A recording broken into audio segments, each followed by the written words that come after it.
All right, so welcome to Stand Up episode test 5. Hopefully this test works well. This is using Zoom as well as YouTube, so using Zoom to broadcast to YouTube. All right, so with that being said, just happy to have everybody here today. And right. So welcome to Stand Up. All right. Episode test 5.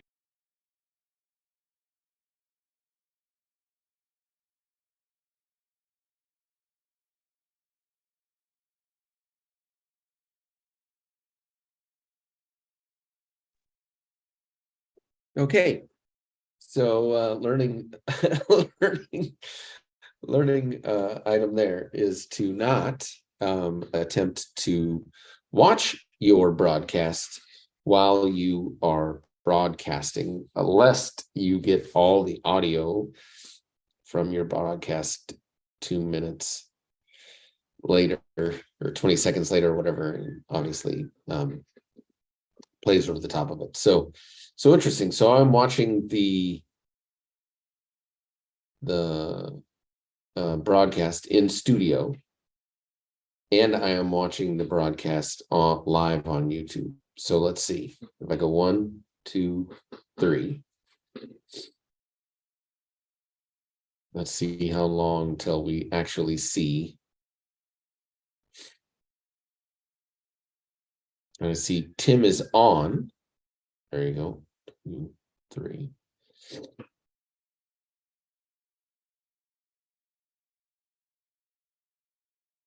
There. Okay. So interesting. So the studio, the live stream is delayed from Zoom. So Zoom, then live stream that YouTube shows, and then actually like the YouTube, the stream that YouTube shows is whatchamacallit, like the administrative side of the world, and then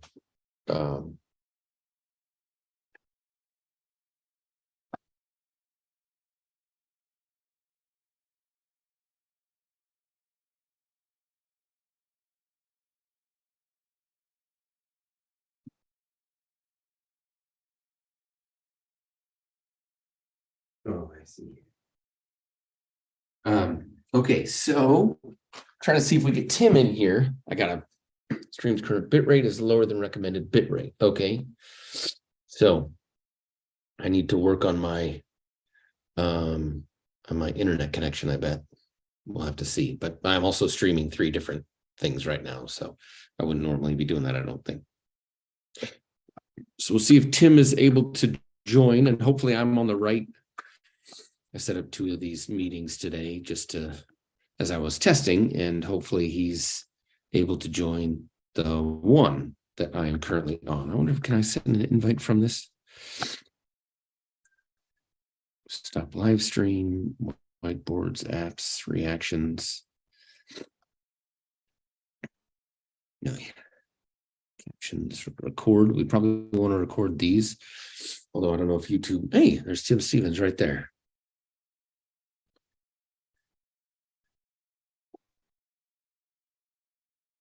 Hey, Tim, can you hear me? Live stream, whiteboards, apps. Okay, I gotta figure out how to mute these things out. Record. Probably want to record these. Although I don't know if you. Hey, Tim Stevens right there. Okay, Tim. Yes. Can you? Hey, Tim, can you hear me? What the fuck? I can. Yeah. Okay, seems to be an echo in the room.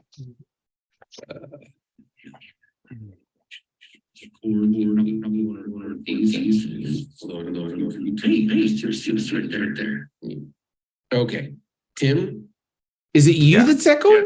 Yes. Hey, it can't be. Tim, can you hear me? Damn, that's a hell of an echo.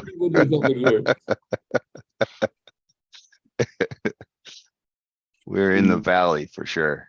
In the valley. I'm gonna. Let me go on mute. I got it. Okay, much better. I actually had I had two of the same live stream open on one browser and then another browser and. So yeah. All right. Well, it's good to be with you this morning for sure. And Nice. It's great to have you. a lot to cover this morning and a little bit of time to do it. So let's get after it. All right. Well, get after it.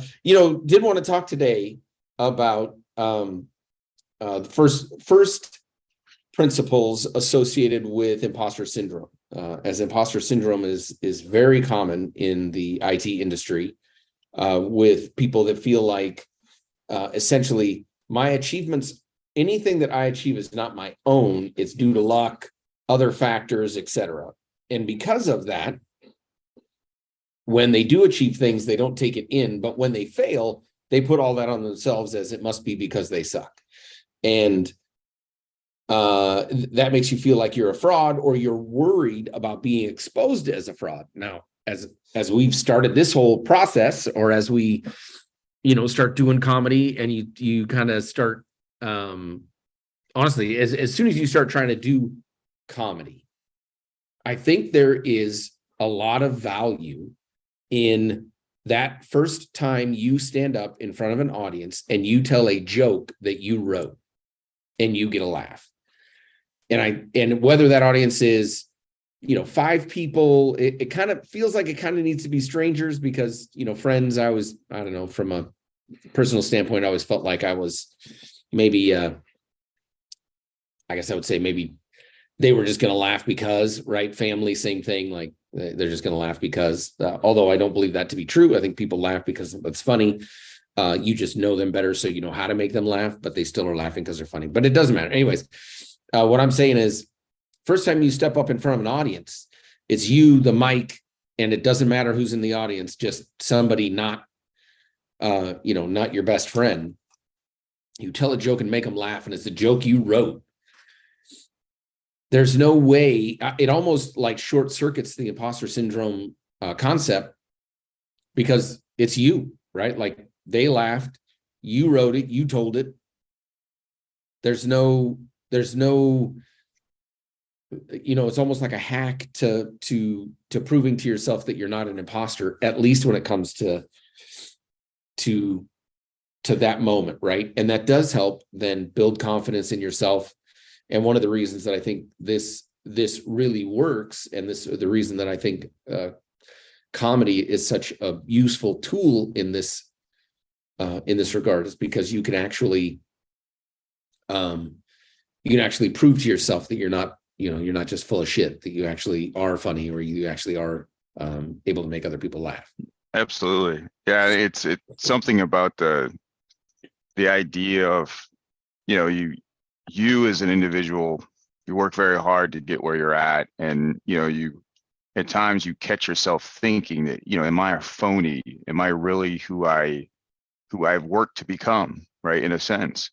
And I think everybody at some point struggles with that, because there's such a there's so much in your life that has come along and created, you've created, or has come along your path and made you who you are today.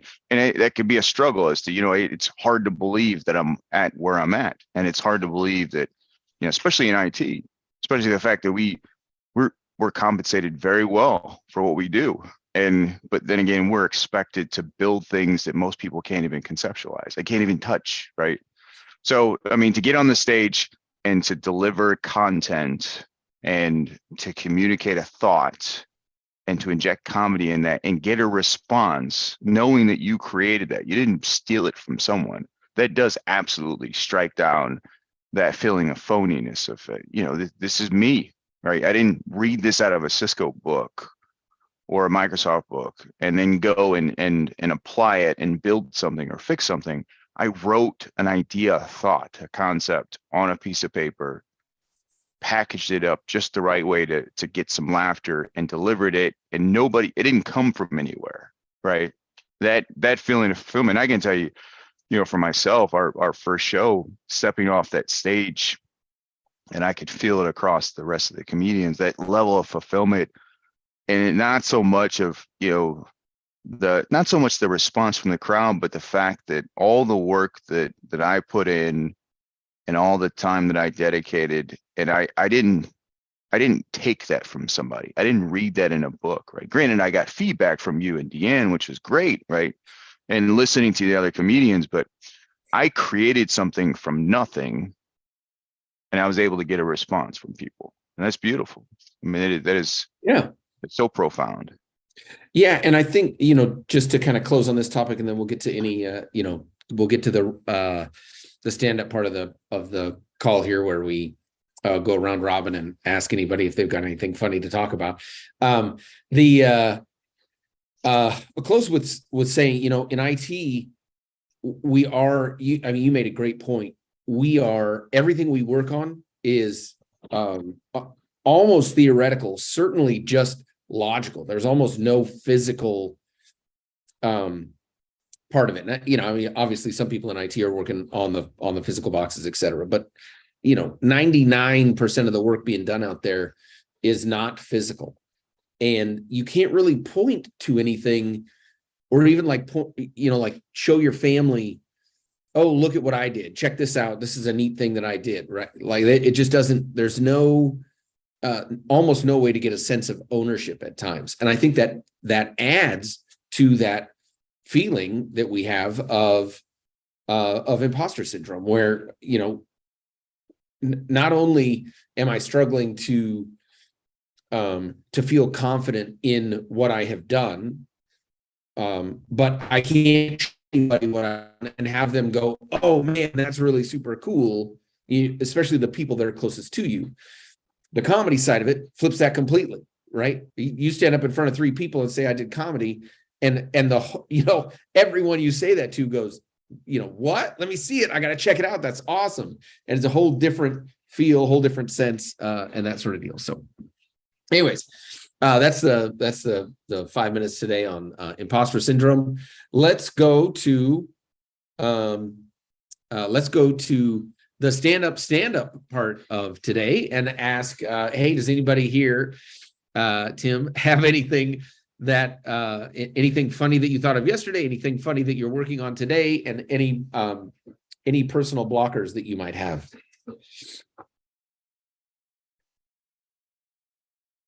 You're muted. I'll have to get better at this. Yeah, I think by now, after 4 years of working from home, which is it's so funny to listen to that still today. Oh, sorry, I was on mute. Bullshit. You weren't on mute. You were fucking around somewhere else, doing something you weren't supposed to do. You weren't listening, and now you want somebody to repeat the question. So yes, I was multitasking, which I've actually heard people say on calls. Like, yes. Oh, I'm sorry, I was multitasking. Can you repeat that? What do you mean multitasking? That's the shittiest thing in the world. That's literally sitting next to somebody and just saying, I'm sorry, I was not paying attention to you at all. Can you repeat that question for me? And I'll hold up the rest of the meeting while you do that, because I'm an inconsiderate son of a gun. Yeah. Yeah. I guess for the rest of this, it does eat up the time in the call, and you're like, all right, let Bob continue to fuck around and look like an idiot, because we've got 8 minutes here, and I have to leave in 8 minutes, whether we're done or not. So there is some upside to that. So yes, so exactly. Here's what I've been, I've been on this kick lately of looking into AI and really kind of understanding where are we going with AI in general, and obviously what are the dangers of AI. And I'm a semi big fan of Terminator and Skynet, and I love the whole concept. So naturally, when those two worlds come together, right, it further inflames or fuels my my interest in AI. So Elon Musk is definitely the guy that epitomizes greatness, I think, and how super intelligent he is.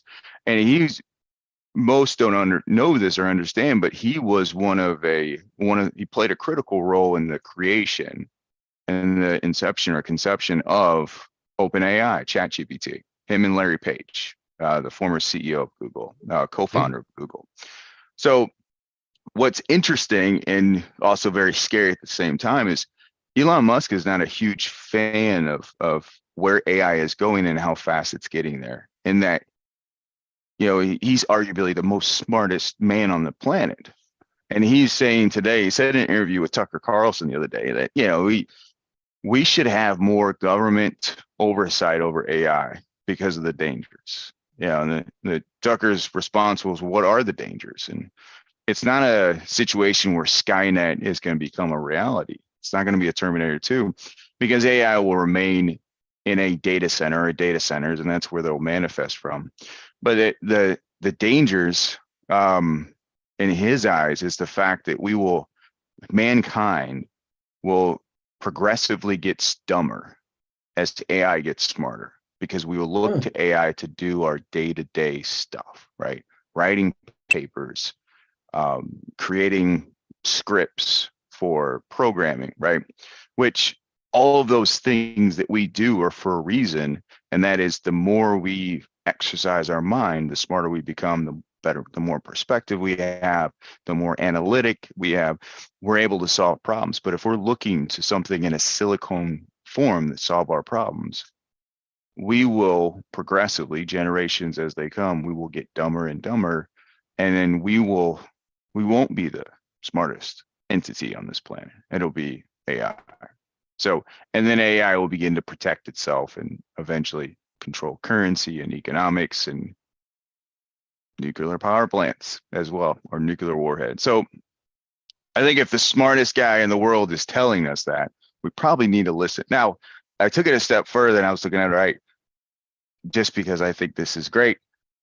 What does AI have to do with racism, right? Just because that's always something that, that in comedy always I tend to gravitate towards, because it's so sensitive, and especially today, right? It's such a sensitive topic.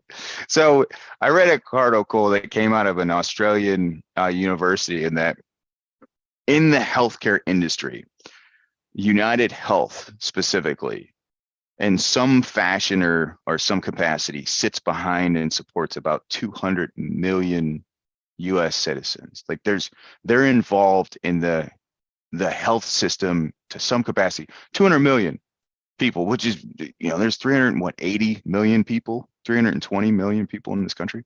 So it basically sits behind the country in some capacity. Now, what's interesting, if you read through this article, is that United Health uses AI to ensure that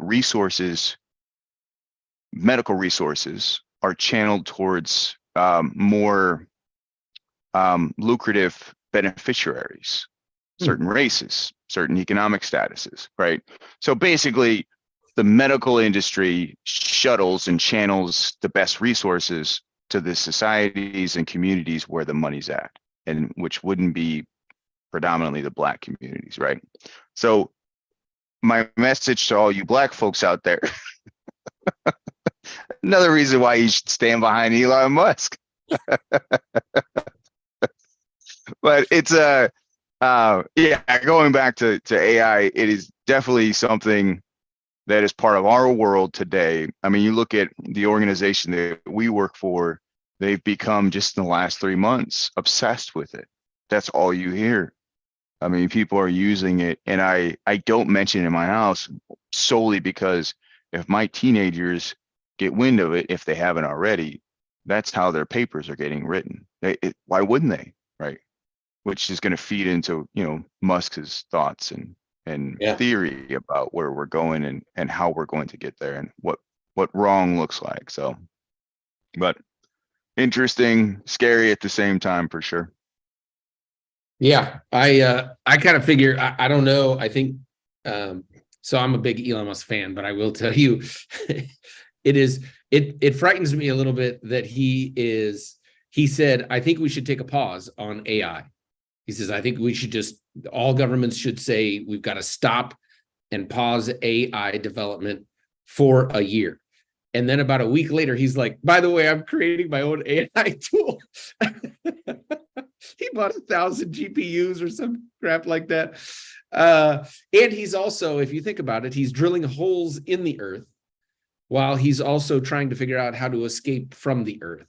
So I'm pretty sure Elon Musk is a supervillain, and we just don't realize it yet. But time will tell. At the same time, I agree. I think some of that AI stuff, we're in such a, it's so new, we don't even know. And yeah, I just don't even know how it plays out. But I think we probably would have made the same arguments when Google first came out, or when, I guess not Google, but when we really first started being able to search the internet, and there were, the conversations about, hey, we might be able to search the entire Library of Congress in 3 seconds or 5 seconds. Every video ever made will be available in X amount of time, and that you'd just be able to search them. And it was a lot of like, well, what the hell does this mean? And what's it going to mean when the internet came out? How's it going to be leveraged? And we haven't blown the world up yet. So, but I agree. Elon's a lot smarter than I am. So if he's telling us to be cautious, I think we need to be cautious for sure. Yeah. And you want to talk about imposter syndrome? you use AI for a week or so, and you'll be at the end of that, you'll be like, I'm an idiot. I'm an idiot. Yep. I can't even. It feeds into that, that your image. It feeds into your self-confidence of, if I'm not, if personally, if I'm not reading daily, if I'm not picking up a book, I'm working on how to win friends and influence people right now. If I'm not constantly reading, what I find myself is and this is me, maybe it applies to a lot of other people, I'm less articulate throughout my days. I've noticed that. And maybe it is just a mind fuck of me just thinking that I need to read, but it's not an unhealthy mind fuck, right? That's a positive thing, right? It's to say I can't go without water for a couple of days, right? So I think that the less we are challenging our mind and really pushing ourselves, the weaker we get, just like with a muscle. And the more we're dependent on a system that will think for us and think on levels that we can't even begin to, conceptualize or match. It's a scary thing. I mean, you're talking about the deterioration of mankind over, a couple of decades potentially. Yeah, I was gonna say not even generations necessarily. Yeah, it's a scary thing. So, but all right, so we gotta figure out how to make this shit work now, because we're gonna be out of jobs in about 5 years, and we gotta have all our nest eggs figured out, or else it's just gonna be everyone lives off of what do they call it, where everybody gets the same living wage. We just live off a living wage, and socialism. Yeah, socialism driven by AI. Driven by AI. All right, hey, so let's stop. Let's see, okay, I'm going to end the stream. You will no longer be live. End the stream. Okay.